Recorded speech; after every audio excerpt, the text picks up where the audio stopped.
चालेल, सुरू करूया. जय श्रीकृष्ण. आज 19 जानेवारी शुक्रवार. आपल्याला 112 काल ओव्या झालेल्या होत्या. 3 गुणांचं किंवा 3 प्रकारची श्रद्धा ज्ञानदेव आपल्याला समजावून देत आहेत. त्यातली आता पुन्हा सात्विक श्रद्धेकडे आज वाटचाल करणार आहोत. 3 प्रकारची श्रद्धा आहे पुन्हा एकदा समजावून देणार आहेत 7व्या श्लोकात भगवान, आणि मग त्याच्यावर ज्ञानदेव आपल्याला सांगणार आहेत. अलंकापुरी पुण्यभूमी पवित्र, तिथे नांदतो ज्ञान राजा सुपात्र. तया आठविता महापुण्यराशी, नमस्कार साष्टांग श्री ज्ञानेश्वरासी. वेदान वेद विदामोहो पशुमुखात, प्रोच्चार्य सर्वे गिराः, प्रोच्चार्य सर्वे स्मिताः.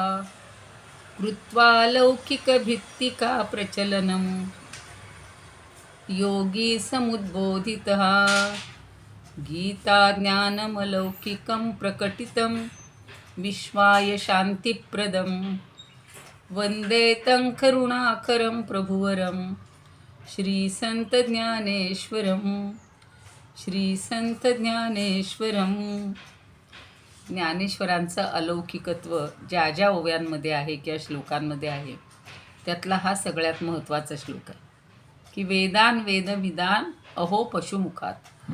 पशुमुखातून म्हणजे रेड्याच्या मुखातून जे वेद गायले गेले, त्यांनी जे मस्तकावर त्याच्या हात ठेवला आणि सुरुवात केलं अग्नी मिळे, तर ते त्यांचं आश्चर्य लोकांना वाटलेलं होतं.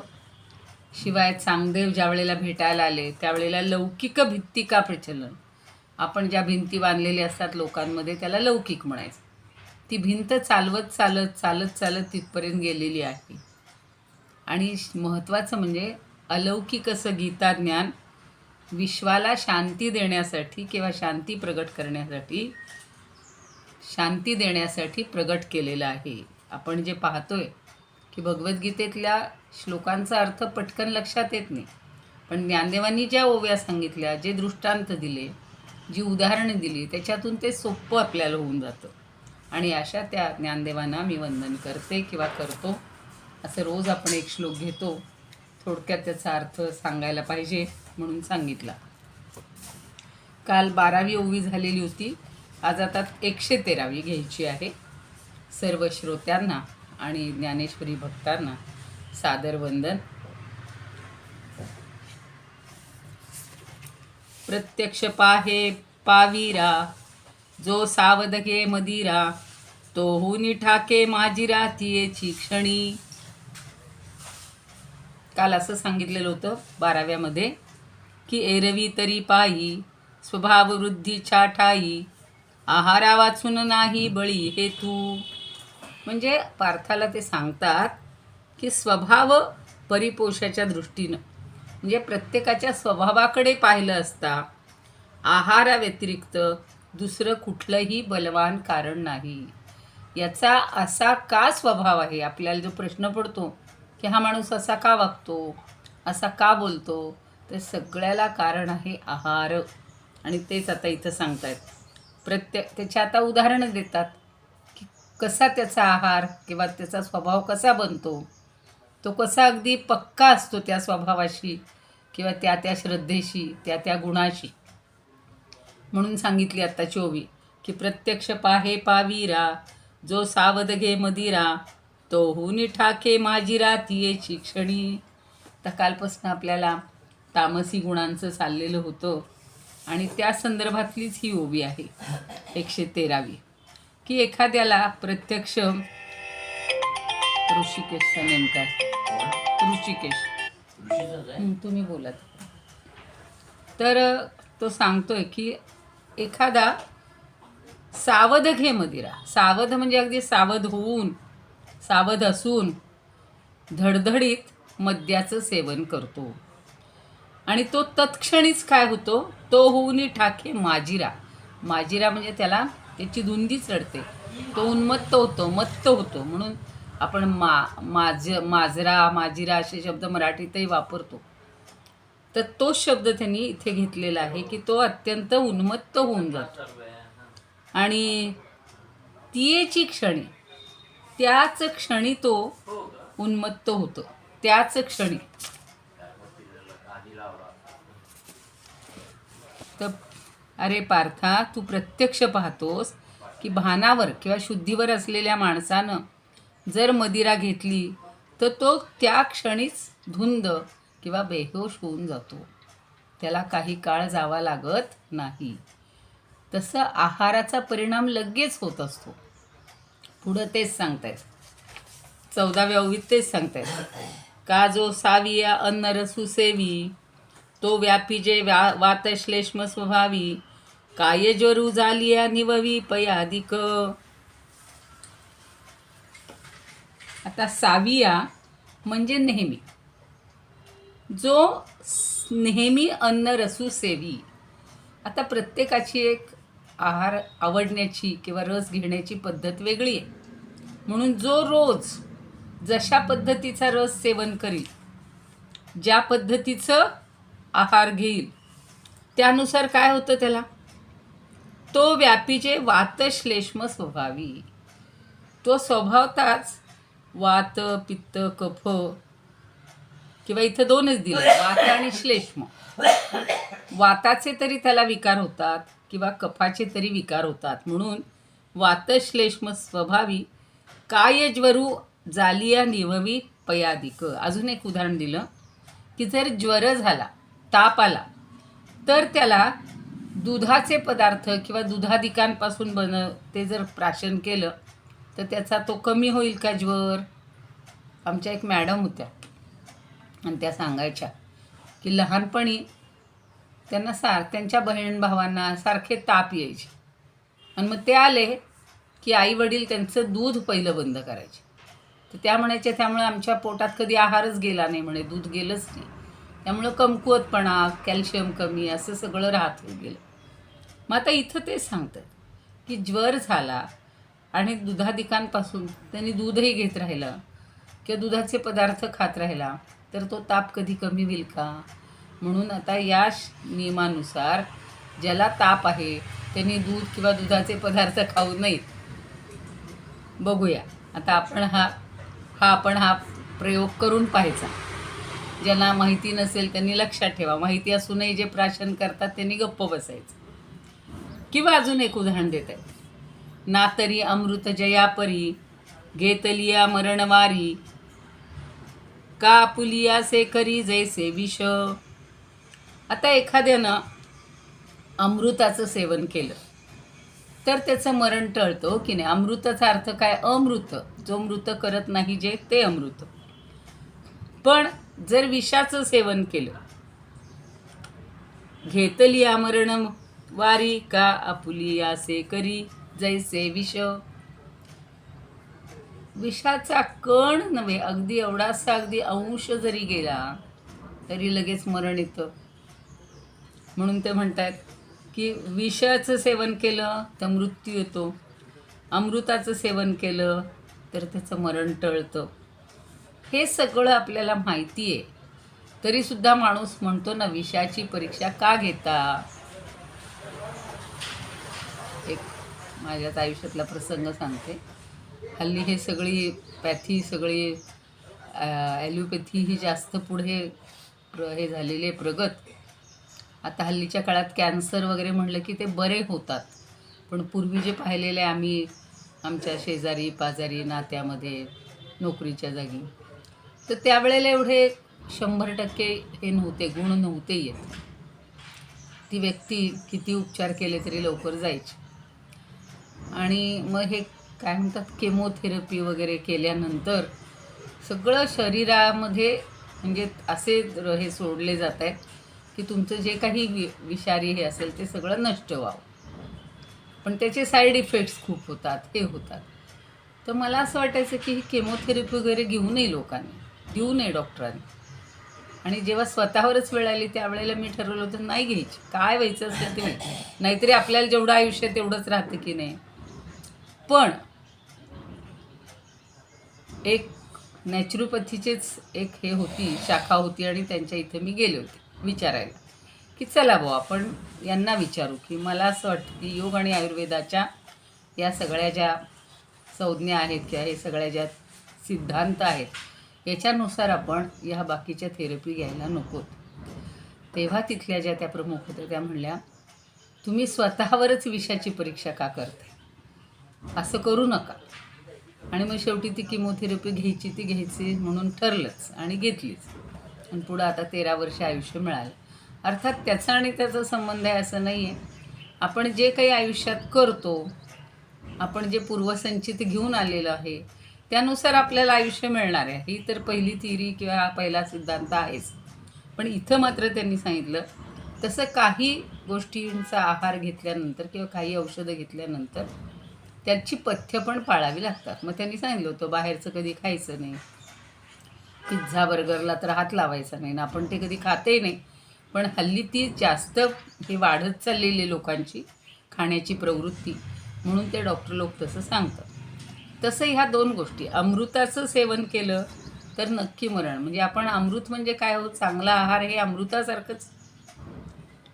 किंवा विषाचं सेवन म्हणजे काय, की आपण वाईट बाहेरचं किंवा ज्या गोष्टी खाऊ नयेत अशा जर खात राहिलो तर ते अमृत विषासारखंच आहे. आणि मग माणसाला मृत्यू हा जवळजवळ येत असतो. आता कालच ऐकलं की अगदी 32-33 आजच आत्ता मगाशी ऐकलं, आमचा जो केरची गाडी येते ना, तर तो मुलगा 13-14 दिवस 15 दिवस दिसला नाही आणि आज दिसला तर त्यांना असं डोक्याला एक लाल रंगाचं फडकं बांधलं होतं. मी त्याला सहज विचारलं, म्हणलं का रे, का नव्हतास येत, काही झालं आहे का तुला? म्हणजे मला वाटलं त्याला डोक्याला काही जखम झाली आहे. नाही म्हणला, माझी आई गेली, हार्ट अटॅकने गेली, अचानक गेली. तर असे तर किती प्रसंग घडत असतात. म्हणून आपली सगळी ही जी यंत्रणा आहे किंवा हे जे सिद्धांत सांगितलेले आहेत की वात पित्त कफ किंवा सत्व रज तम या 3 गुणांच्या आधारावर हा सगळा आपल्या जीवनाचा डोलारा उभा असतो आणि त्याचं आपण सगळं तारतम्य हे ठेवायलाच पाहिजे. जरा जास्त सांगितलं असेल क्षमा करा. आता बघा पुढची ओवी काय आहे, तेवी जैसा घेपे आहारू, सगळ्यात महत्त्वाची अंडरलाईन त्याच्यावर आहे. तेवी जैसा घेपे आहारू, धातू तैसाची होय आकारू, आणि धातू ऐसा अंतरू भावो पोखे. आपण जसा आहार घेऊ हे महत्त्वाचं आहे, जसा रस आपण सेवन करू आणि त्यानुसारच आपले धातूसुद्धा आकाराला येतात. आता 7 धातू आहे जर का आयुर्वेदानं सांगितलेले, रस रक्त मांस अस्थि मज्जा शुक्र, आणि पुन्हा एक आहे 8वा ओज म्हणून धातू. तर हे सगळे धातू आपल्या आहारावरच आपले बळकट होतात किंवा तयार होतात. रस जर नसेल ना तर शरीरामध्ये बघा, आपण जे हल्ली म्हणतो हे कमी आहे, म्हणजे रक्त कमी आहे, HB कमी आहे, अमकं तमकं, पण त्याहीपेक्षा आयुर्वेदानं पहिला रस सांगितला. म्हणून आपण बघा पाणी जास्त प्यायला पाहिजे, रसयुक्त आहार घेतला पाहिजे. तो पुढच्याच ओवीमध्ये श्लोकामध्ये येणार आहे. तर त्याची गरज आहे. आणि मग त्याच्यातून रसाची निर्मिती, मग नंतर रक्त, रसापासून पुढे रक्त, मग अस्थि, हाडांची, हाडं बळकट पाहिजे. म्हणून हा सगळा आहार चांगला घेतला पाहिजे आणि त्याच्यावरच हा सगळा आपल्या तब्येतीचा किंवा आपल्या शरीराचा, आपल्या प्रकृतीचा डोलारा उभा राहत असतो. आणि म्हणून त्याच्यावरच आपलं अंतरू पोखे, अंतरू म्हणजे आपलं मन, मुख्य म्हणजे आपलं मनसुद्धा त्याच्यावरच पोसलं जातं. मनाची सगळी जडणघडणसुद्धा या आहारानंच होत असते. म्हणून धातुयुक्त किंवा जसे धातू आपले पक्के होतील तसं मनही पक्क होईल, मनही घट्ट होईल, मन जरा शक्तिमान होईल. नाही तर काही काही अगदी दुबळ्या मनाचे असतात बघा, अगदी एवढंसं काही ऐकलं, कुणाचंही ऐकलं तरी डोळ्यातनं पाणी, हातापायातनं अवसान जाते, मन त्यांचं दुर्बल होऊन जाते.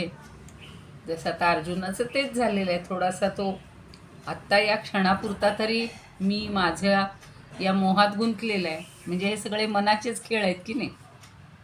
पुढं बघा, म्हणून काय करायचं त्याच्यासाठी एक उदाहरण देत आहेत छान. काय देतात? जैसे भांडी याचे नितापे, आतुले उदकही तापे, तैसी धातू वशे आटोपे चित्तवृत्ती. हा सगळ्याचा संबंध कसा आहे ते इथं छान सुंदर उदाहरण दिलेलं आहे बघा. धातू पहिलं सांगितलं त्यांनी की हां, भांड तापलं, जैसे भांडी याचे निताप. आपण गॅसवर म्हणा, चुलीवर म्हणा, स्टोवर म्हणा, जे काय असेल ते एक भांडं ठेवतो, त्याच्यामध्ये पाणी ठेवतो. सकाळी सकाळी पहिलं पाणी उकळून प्यायचं असतं नाही का, उकळायचं, गरम करायचं. तर ते भांड्याबरोबर पाणी यातलं गरम होतं की नाही. आतुलेही उदक तापे, तैसी धातू वशे आटोपे चित्तवृत्ती. तशीच आपल्या बाहेर जरी आपण जो काही आहार घेऊ त्याचा सगळा परिणाम आपल्या चित्तवृत्तीवर होत असतो. म्हणजे धातूच्या अनुरोधानं चित्तवृत्ती बनत असते. म्हणजे जसं भांडं तापल्यावर आतलं पाणीही तापतं, तसं धातूच्या अनुरोधानं किंवा धातूच्या निर्मितीमुळं चित्तवृत्तीसुद्धा होत असते. म्हणून योगाचं तर पहिलं तत्व आहे, पहिलं सूत्र आहे, योग हा चित्तवृत्ती निरोध हा. म्हणजे आपल्या चित्तवृत्तींचा निरोध झाला तरच आपल्याला योग जुळणार आहे किंवा योग साधणार आहे. म्हणून आता पुढच्या कन्क्लुजनला येतात. म्हणोनी सात्विकू रसू, रसू सेविजे, तै सत्वाची वाढी पाविजे, राजसा तामसा होईजे येरी रसी. आणि सगळ्यात महत्त्वाचं सांगितलंय की म्हणून सात्विक अन्नाचं सेवन केलं तर सात्विक भावच उत्पन्न होणार. आणि जर राजस आणि तामस भावांची उत्पत्ती त्यांच्या रसापासून होते. म्हणजे राजसाला आणि तामसाला अनुकूल असे रस जर घेतले तर राजस तामसाची वृद्धी होत असते. राजसा तामसा होईजे येरी रसी, तरी सात्विकू कोणा. आता आपल्याला पुढे शिकायचं आहे म्हणून मी आत्ता त्यात वेळ घालवत नाही आहे की राजस म्हणजे कुठले, तामस म्हणजे कुठले, सात्विक म्हणजे कुठले, हे आता आपल्याला कळणार आहेत पुढे सगळे. तरी सात्विकू कोण आहारू, राजसा तामसा काही आकारू, हे सांगो करी आदरू आकर्णनी. आकरणानी म्हणजे आपल्या श्रवणानी, आपल्या कानांनी. कानांनी काय ऐकायचं आहे? सात्विक कोणू आहारू. अरे सात्विक आहार कोणता असतो, कसा असतो? राजसा तामसा काही आकारू. आणि राजस आणि तामस या रसांचे किंवा या आहाराचे कसे आकार आहेत असं नाही, ते कसे आहेत, त्यांचे आहार कोणते असतात.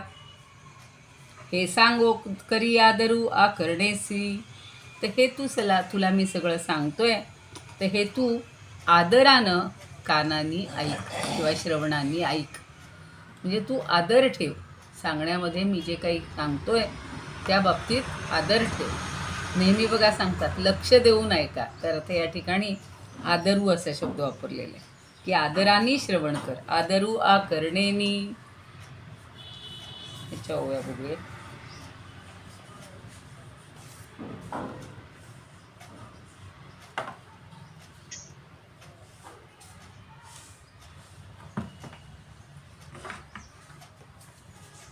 पार्थाजणे योगे वाढे सत्ववृत्ती, ऐसीच संगती धरावी गा. सत्वाचा उत्कर्ष होईल साचार, ऐसाची आहार स्वीकारावा. स्वीकारावा जैसा आहार आपण, तैसीच घडण स्वभावाची. स्वभावाची वाढ व्हावया कारण, आहारची जाण प्रमुखत्वे. सावधही परी करी सुरापान. मग असे उदाहरण घेतले आपण सुरुवातीला. तरी तो झिंगोन जाय जैसा, तरी नातरी अमृत सेवितानी भ्रांत, अमरता प्राप्त होय जैसी. किंवा जैसे विष करावे प्राशन, तरी आमंत्रण मृत्यूसी ते. भल तैसे अन्न सेविता स्वच्छंदे, जैसी देहा बाधे वात व्याधी. किंवा दाहकते जाळीते देहाते, तेवी शांतविते पथ्याधिक. तैसा होय सप्त धातूंचा आकार, आहारानुसार देह मात्री. मग जैसी धातू तैसा सर्वथैव, पोसतसे भाव अंतरीचा. तप्त होता पात्र आतील जे तोय, तेही जैसे जाय तापोनिया. तैसी धातूची या अनुरोधे जाण, होतसे घडण स्वभावाची. म्हणून सात्विक सेविता तो रस, पावते उत्कर्ष सत्ववृत्ती. अन्य जो आहार सेविता तो जाण, रजतमो गुण वाढती गा.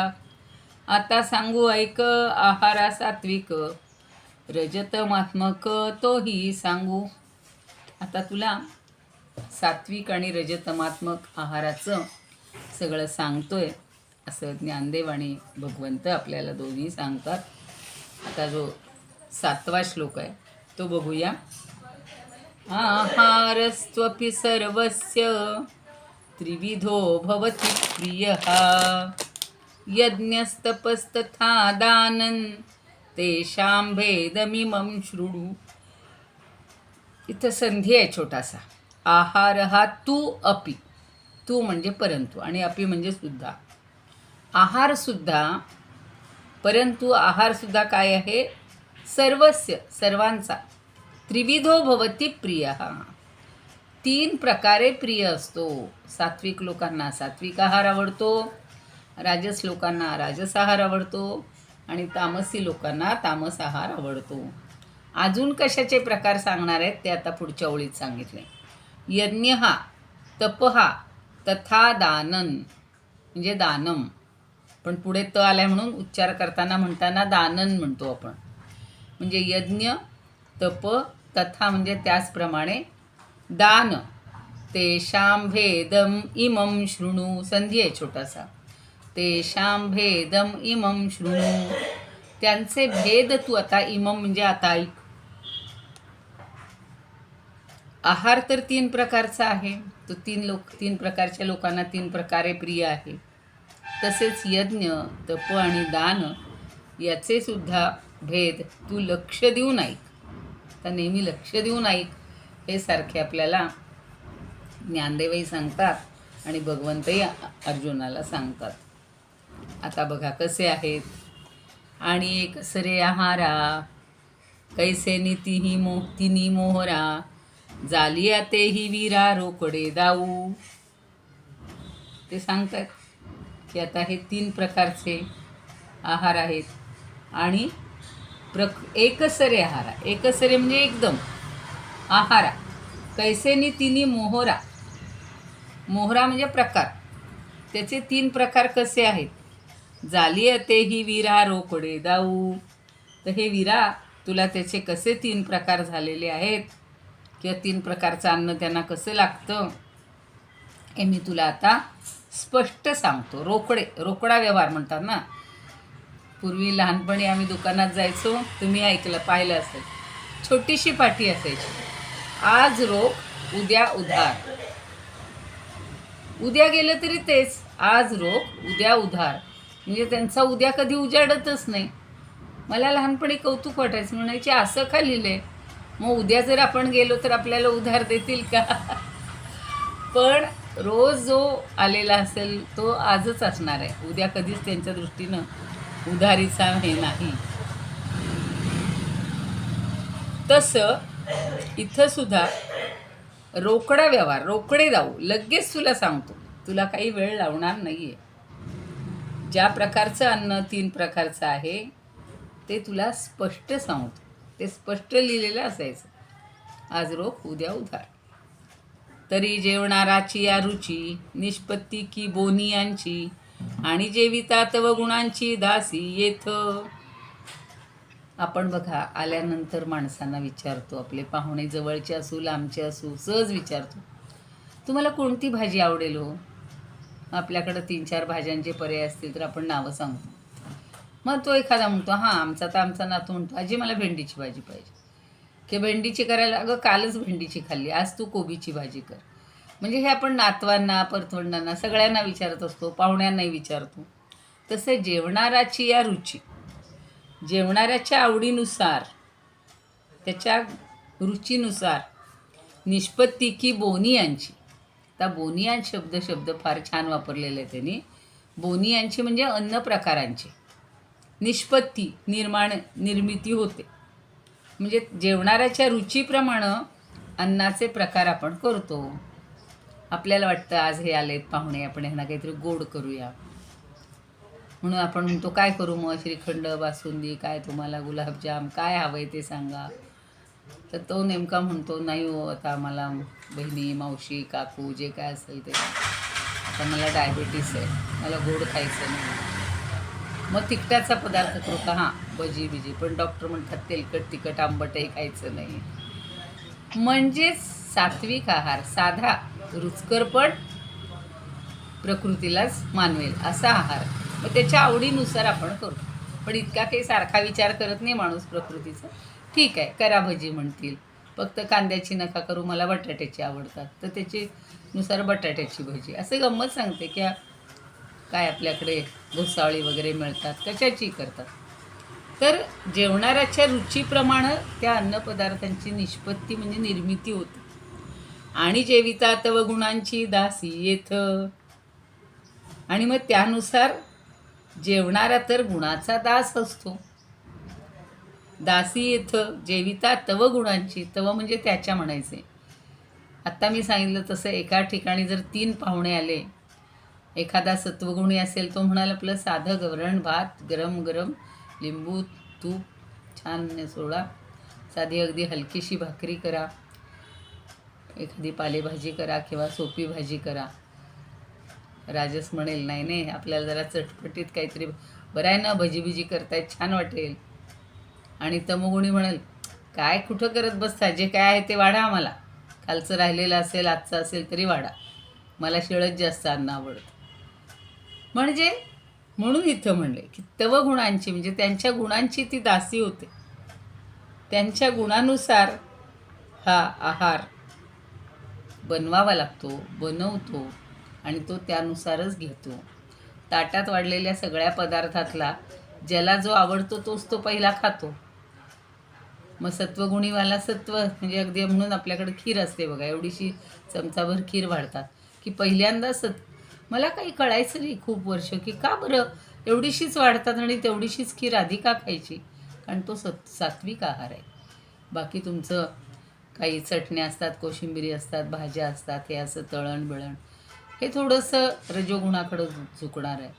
पण आधी पहिला सात्विक आहार घ्यायचा. आणि आताच्या काळात तुम्ही हॉटेलमध्ये जा किंवा बाहेर पार्ट्या घ्यायला जा, तिथं असतं स्वीट डिश शेवटी, म्हणजे मधुर रसानी सुरुवात करायची आणि तो अगोदर खाल्ल्यावर पचन चांगलं होतं. ठीक आहे. तर इथं आणि जेविता तव गुणांची दासी येते, जो जीव करता भोगता, तो गुणास्तव स्वभावता, पावोनिया त्रिविधता चेष्टे त्रिधा. आता जो जीव आहे तो काय करतो, करता आणि भोगता दोन्ही पण आहे. मग तो स्वभावताच गुणांच्या अनुरोधानं 3 प्रकारचे चित्तवृत्ती धारण करतो. आता मी म्हणलं तसं सात्विक अन्न खाल्लं, चित्तवृत्ती सात्विक होणार. राजस अन्न खाल्लं, चित्तवृत्ती राजस होणार. आणि तमोगुणानं तामसी खाल्लं की त्याची चित्तवृत्ती तमोगुणांची होणार. तो त्यातले त्यात काहीच नेता येते का, कोणाला काही वाईट बोलता येते का, सगळं त्याचं ते तशा पद्धतीनं वागणं होणार आहे. म्हणून आहारावर सगळं अवलंबून आहे. आता चेष्टे त्रिधा म्हणजे 3 प्रकारच्या त्याच्या चेष्टा, हालचाली, वागणं हे 3 प्रकारचं असतं. म्हणून त्रिविधू आहारू, यज्ञुही करीत त्रिप्रकारू, तपदान हन व्यापारू त्रिविधची ते. फक्त आहाराचंच सांगितलंय का हो? नाही. आता काय काय सांगणार आहे 3 प्रकार. तर म्हणूनही त्रिविध प्रकारचा आहार सांगणार आहेत, यज्ञही 3 प्रकारचं सांगणार आहेत, दानही 3 प्रकारचं सांगणार आहेत, आणि त्याचे सगळे व्यापार जे आहेत, हालचाली जे आहेत, त्याचेही 3 प्रकार सांगणार आहेत.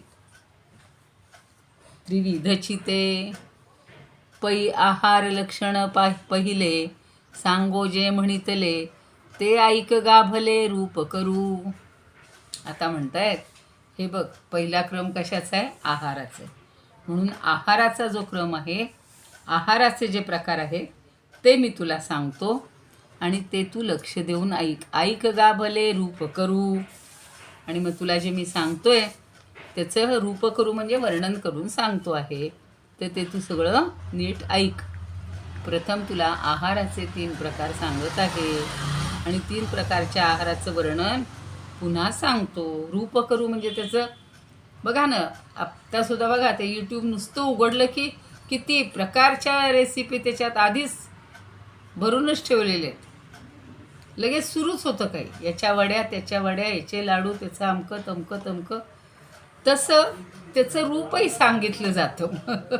रूप म्हणजे वर्णन. लोक काय म्हणतात? झटपट, रुचकर, अगदी 1 मिनिटात होतील का हो त्या पालकाच्या वड्या? पण आत्ता मग अशा 1 मिनिट 1 चमचाभर तेलात आणि 1 मिनिटात पालक वड्या करून दाखवा तुम्ही. म्हणजे ही एक जाहिरातीचा भाग असतो किंवा सोपं करून सांगण्याची पद्धत असते. तसं आता इथं म्हणतायत की 3 प्रकारचा आहार मी तुला अगदी त्याचं गुणवर्णनासह सांगतो, म्हणजे त्याचं रूप सांगतो. पुढचा श्लोक बघूया, तेवढा श्लोकच घेऊन होईल. आता सात्विक आहार अगदी सगळ्यांनी लक्ष देऊन ऐकायचं आहे बरं का. आणि स्वतःला तपासून पाहायचं की मी यातला कोणता आहार घेतो आणि मी आता कुठला घेतला पाहिजे. आयुष्सत्व बल आरोग्य सुख प्रीती विवर्धना रस्या स्निग्धा स्थिरा हृदया आहारा सात्विक प्रिया. आता काय काय वाढवणार आहे? आयुहू, पहिलं आपलं आयुष्य भरपूर पाहिजे व्हायला की नाही. लोक म्हणतात दीर्घायुषी हो. सत्व म्हणजे आपलं मन किंवा ओज हा गुण जो मी सांगितला तो.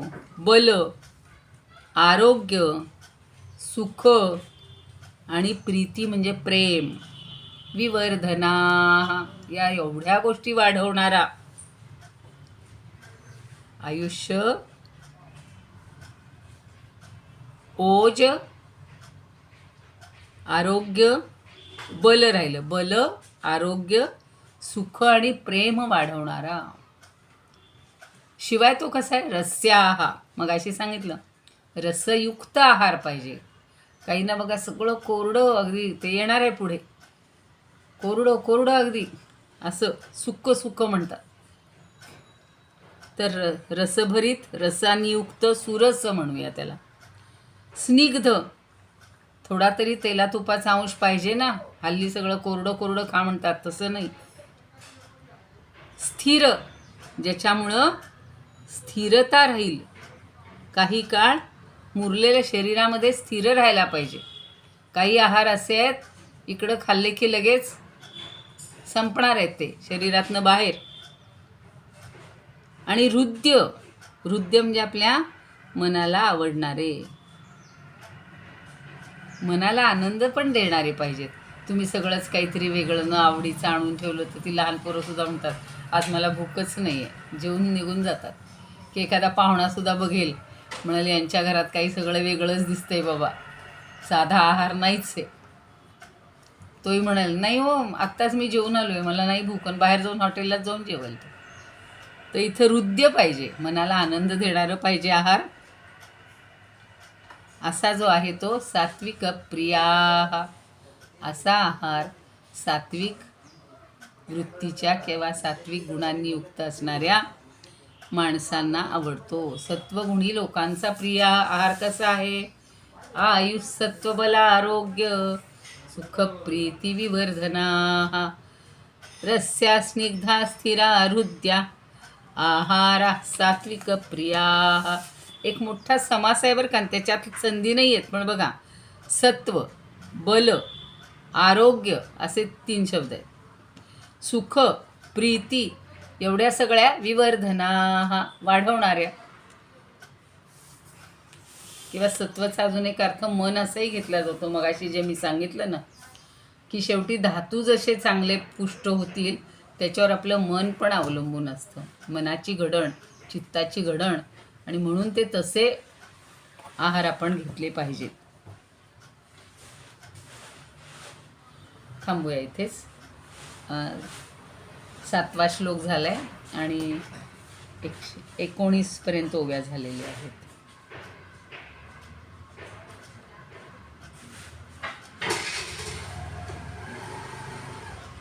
19 ओव्या.